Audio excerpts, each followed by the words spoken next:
Ayan, nagpapahinga muna ako guys ngayon kasi sa mga pakiramdam ko.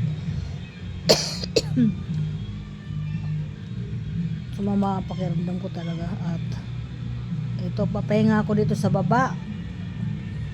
Ito ako. Dito ako nagpapahinga. Kasasaway ng mga bata. Nahirapan akong magsaway din sa mga bata. Matitigas ang ulo. Sabi ko sa pamangkin ko, huwag kang balik-balik dyan sa hagdanan eh. Sabi ko, huwag kang kalikot ng kalikot. Baka may masira kang ano dyan. Sabi ko, mahirap magpagawa ngayon. Mahal ang bayad. Sabi ko nga ganon. Kaya tulog ka. Sabi sa kanya. Naglinis na ako doon sa mga pinagdausan nilang ng paputok. Grabe ang lalaki ng mga basyo doon. Isang sako ang nakuha ko. Pinababa ko dito ngayon. Kasi ang daing kalat ng mga pinasabog nila dyan kagabi. Grabe guys, na nakalalakas ng paputok. Sabi ko ganun. Yun naman kasi yung mga lumilipad dyan ng mga sari-sari nga habang naglilipad yung mga nun, sabay ang putok, ganun. Ay dito sa lugar namin, akala mo guguho na ang mundo eh. Sa sobrang dami ng pinaputok nila kagabi. Ako'y takot na takot, manapatakbo ako pababa eh. Kasi tumakbo ako pababa. Kasi nga tiningnan ko yung sasakyan ko, ang dami mga nakapaikot na tao. Yung pala nandoon sila mga nagtatago sa mga gilid kasi sa daming paputok sa kalsada. Ang daming tao lumabas. Ngayon ito naman narinig ko nagkakagulo. Sabi ko ano kaya nangyari? May nahulog siguro sa hagdanan. Yung pala yung anak ko nagpaulan ng pera pagbaba dito sa second floor. Eh nagpalipad siya ng pera, di nagkagulo, nagising ngayon yung asawa ko. Nagagalit. Sabi niya, dito kayo sa ko nakakagulo? Pag nabasag daw yung TV niya. Sabi, galit na yung asawa ko, baka daw mabasag ang TV niya. Ala, lagot kayo. Sabi ko nga gano'n, bet dyan kayo nagkakarambulan. Eh, kaya pala sila nagkakarambulan. Isipin mo ba naman yung pinalipad na pera kung magkano? Napakalaki. 1,000, 500, bawat bumababa, ang lalaki ng mga nakuha nila. Hindi na punong-puno yung kanilang mga kamay. Ako guys, hindi ako nakakuha. Sabi ko, hindi man lang ako nakakuha. Hindi ko alam kung nagpapalipad pala kayo ng pera doon. Sabi ko, ayan guys, ang nangyari. Di na okay na yon, nanahimik na sila. Pumunta na sa baba sila at binabati na ako ng happy birthday. Kagabi, kinakantahan na nila ako, nanalangin na rin kami at mga bumabati sila ng happy birthday. At nagbigay na rin ako ng pasasalamat ng aking mga bisita sa 2026 kung kaya lang hindi ko alam kung nabidyohan ako. Wala kasi nagvideo sa akin.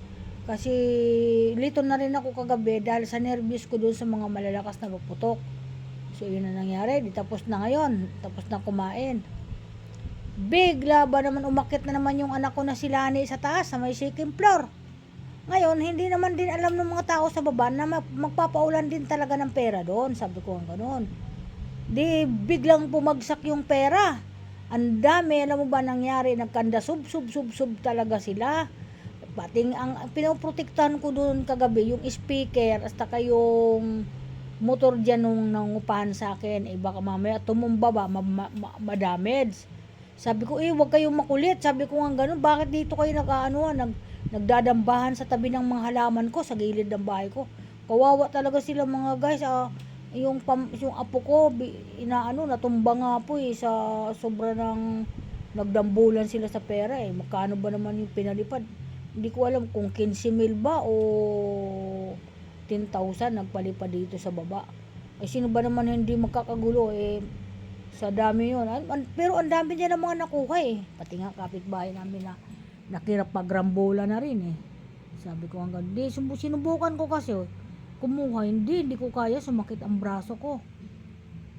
Sabi ko, wala, hindi ko kaya makipagrambulan sa mga ganyan. Sabi ko, pero kung nung araw bata pa ako, mga guys, kayang-kaya ko yan. Dambulin. O isipin mo, yung anak ko may hawak na 2,000 nakakuha, mga apo ko 1,000. Ganun, sa dami nila, ang dami nila mga nakuha.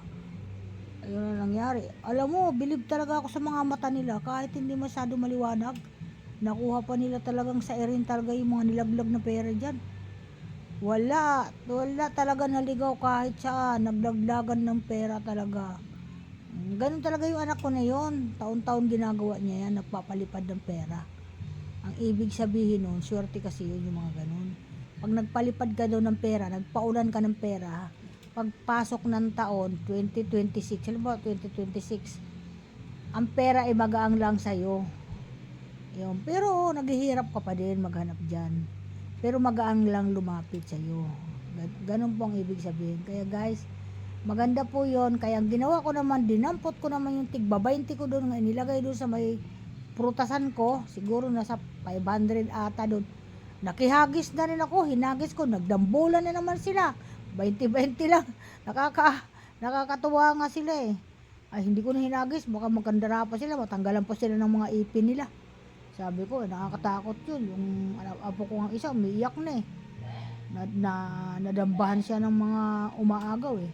Sabi ko, yan, mahilig ka kasi makipag-agawan dyan. Huwag ka na makipag-agawan. Pag napilayan ka, kulang pa yung naagaw mo. Sabi ko nga ganon. Tigilan mo yan. Ay, walang tigil yung anak ko ng kakapapaulan ng pera eh. Sabi ko, saan kaya nanggagaling ang pera pinapaulan niya? Hindi nga umuulan naman ng pera. Yan ang pinagtakahan ko, sabi ko. Wala nga ulan ngayon, pero umulan ng pera dito sa bahay ko. Sabi ko, talaga sila ni O kung ano pinaggagawa ng sarili niya. Sabi ko nga ganun. O di ba wala na naman. Alam mo, lumipat siya na ibang lugar. Kasi sinundo si Ebele, nagpunta ng resort. O kanina, dala-dala niya yung sasakyan namin. Tapos nakikita ko doon na naman nagpapalaro. Wala siyang kasawa-sawa magpalaro. Talagang sinulit niya yung taon niya ngayon. Sabi ko,